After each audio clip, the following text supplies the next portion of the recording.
Hello দর্শক বন্ধুরা, আজকে আমি যে বিষয়টি নিয়ে বলবো সেটা হচ্ছে অলকানন্দা বা আলামন্দা ফুলের পরিচিতি।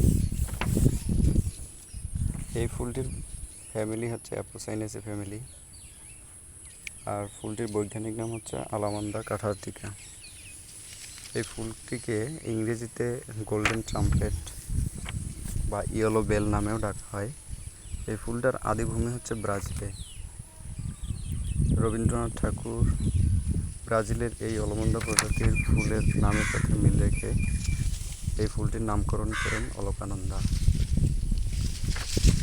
হলুদ রঙের ফুলই বেশি দেখা যায়, তবে এটি বেগুনি রঙেরও হয়ে থাকে। এটিকে অনেকেই মাইক ফুল নামেও জানে। এটি অত্যন্ত সুপরিচিত একটি ফুল এবং এটি অনেক বাড়িতেই দেখা